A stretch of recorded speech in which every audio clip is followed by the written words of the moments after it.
महाराष्ट्र के पूर्व मुख्यमंत्री उद्धव ठाकरे को लेकर के बहुत बड़ी खबर आ गई है। उनके ऊपर 7 केस जो है वो दर्ज हो चुके हैं, लेकिन किस मामले में केस दर्ज हुए हैं पूरा विषय आपको बताते हैं कि आखिर किस लिए उद्धव ठाकरे के ऊपर बड़ा केस दर्ज हुआ है। बहुत बड़ा आरोप लग चुका है, जिससे कहीं ना कहीं जो पूरा मामला है उद्धव ठाकरे को लेकर के उनकी मशाल जो है जलती हुई वो बुझती हुई दिख रही है। और दूसरी तरफ जो है वो संजय राउत जेल में किस तरीके से बंदूक की नोक पे उनको घायल किया गया है, पूरा विषय आपको बताते हैं कि इस वीडियो में, जिसको सुन करके आप दंग होने वाले हैं। और ऐसे ही लेटेस्ट खबर जानने के लिए इस चैनल को सब्सक्राइब करके बेल आइकन प्रेस कर लीजिएगा और अपने दोस्तों में शेयर जरूर कीजिएगा।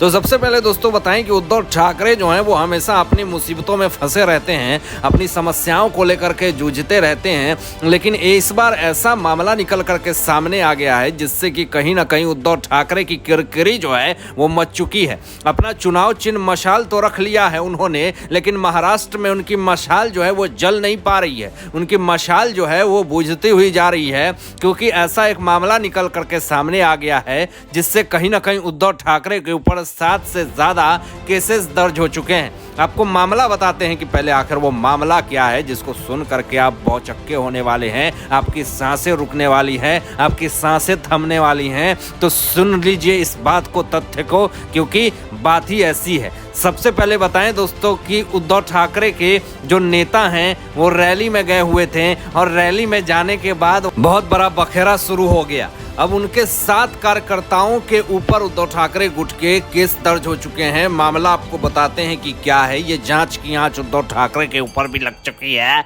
आपको बता दें, बड़ा मामला जिस तरीके से निकल करके सामने आ गया है कि एकनाथ शिंदे जी के खिलाफ जो है उनके 7 कार्यकर्ता उद्धव गुट के 7 नेता ऐसा बयानबाजी कर रहे थे, ऐसी बात कह रहे थे, जिससे कहीं ना कहीं महाराष्ट्र के मुख्यमंत्री को टारगेट करने की बात कर रहे हैं। आखिर किस अवधि पे टारगेट करने की बात कर रहे हैं, क्या कहा, जरा सुनिए इस बात को।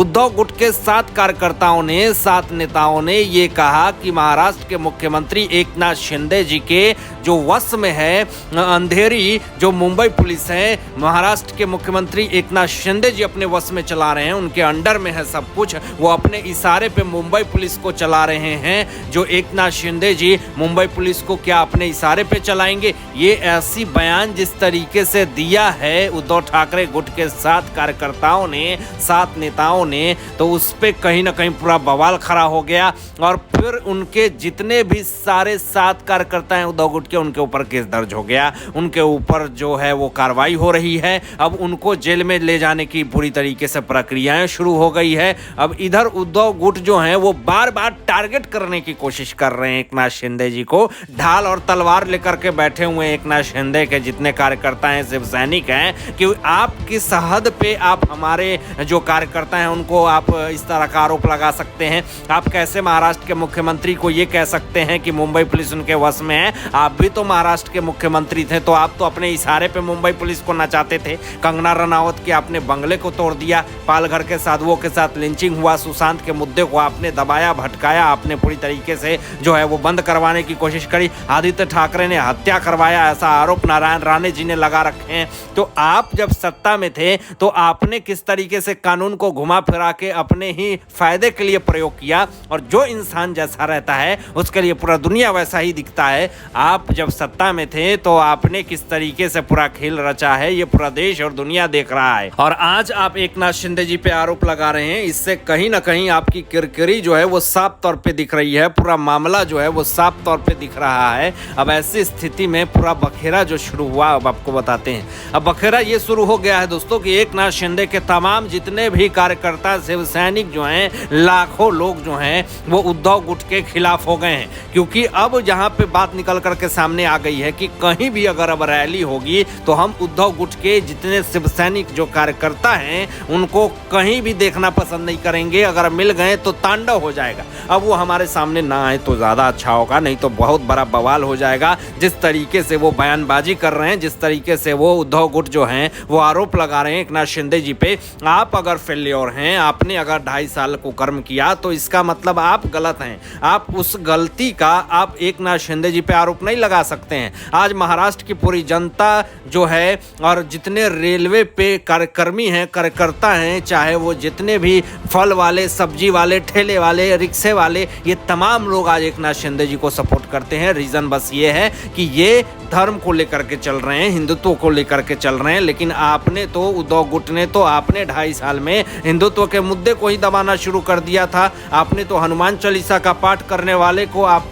जेल में सलाखों के पीछे भेज दे रहे थे। आप तो देश हित की आवाज़ को उठाने वाले पत्रकार को आपने जेल में डाल दिया। जब उनसे पूछा गया कि आपने किस आरोप में, किस सज़ा में आपने जेल में अंदर डाला है देश हित की आवाज़ उठाने वाले अर्णव गोस्वामी पे, तो कोई जवाब ही नहीं था इनके पास। तो दोस्तों, इससे साफ तौर पे पता चलता है कि उद्धव ठाकरे की किरकिरी जो है वो साफ तौर पे दिख रही है और ऐसी हालात अभी आ गई है जिससे कहीं ना कहीं आने वाला समय जो है वो उद्धव ठाकरे के लिए बहुत ही बड़ा चुनौतीपूर्ण होने वाला है। अब एक तरफ जो है वो उद्धव ठाकरे समस्याओं में घिरे हुए हैं और दूसरी तरफ जो है वो संजय राउत तो हमेशा छटपटा रहे हैं, बिलबिला रहे हैं कि किसी तरीके से जेल के सलाखों के पीछे जो है वो निकल गए हैं, जेल के सलाखों के पीछे से जो है वो हम निकल जाएं। तो यहाँ पे संजय राउत जो हैं वो पूरी तरीके से बिलबिला रहे हैं और जेल के अंदर से जो है वो एक पोस्ट शेयर कर रहे हैं, इमोशनल पोस्ट शेयर कर रहे हैं, भावनात्मक पोस्ट शेयर कर रहे हैं। और क्या कह रहे हैं जरा इस बात को सुनिए और सुनने के बाद आपको ऐसा लगेगा जिससे कि कहीं ना कहीं पूरा बवाल और पूरा बखेरा जो है वो शुरू हो गया है।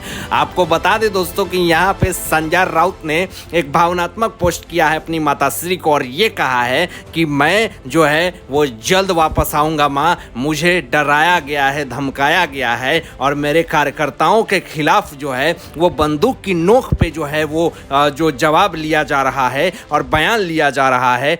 ऐसे हालात में संजय राउत ने कहा कि जो कुछ भी हो जाए मैं डरूंगा नहीं, मैं लड़ूंगा। लेकिन संजय राउत की एक ऊपर और बड़ा मामला निकल करके सामने आ गया है दोस्तों।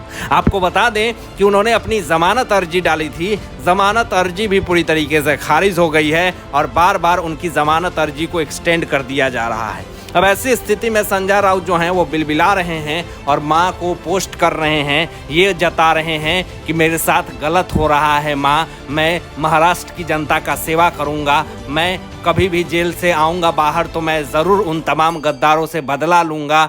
ऐसी तमाम चीज़ें संजय राउत कह रहे हैं। लेकिन सामना का पहला पृष्ठ लिखने वाले संजय राउत के पास अभी कोई ऑप्शन नहीं है क्योंकि इनका सारा दरवाज़ा जो है वो बंद हो चुका है। इनके सहयोगी, परिवार, मित्र सब लोग इनको सपोर्ट करने नहीं पहुंच रहे हैं। जब भी अब जमानत की याचिका होती है तो शिवसैनिक कार्यकर्ता पहले जेल के बाहर खड़े रहते थे, लेकिन अब संजय राउत के जेल के बाहर खड़े नहीं रहते हैं। रीज़न बस ये है कि सबको पता चल गया है कि संजय राउत ने पात्रा चावल घोटाले मामले में जरूर स्कैम किया है, इसलिए इनको जमानत नहीं मिल रही है। अब धीरे धीरे संजय राउत की जितनी भी पोल पट्टी है वो सब खुल रही है और उद्धव ठाकरे ने वादा किया था संजय राउत की मां को कि मैं जल्द से जल्द वापस लेकर के आऊंगा संजय राउत को। लेकिन ये सब कुछ वादा जो है वो फेल होता हुआ जा रहा है क्योंकि उद्धव ठाकरे खुद अपनी कुर्सी तो बचा नहीं पाए, वो संजय राउत को क्या बचाएंगे? अपनी चुनाव चिन्ह तो बचा ही नहीं पाए, पार्टी बचा ही नहीं पाए।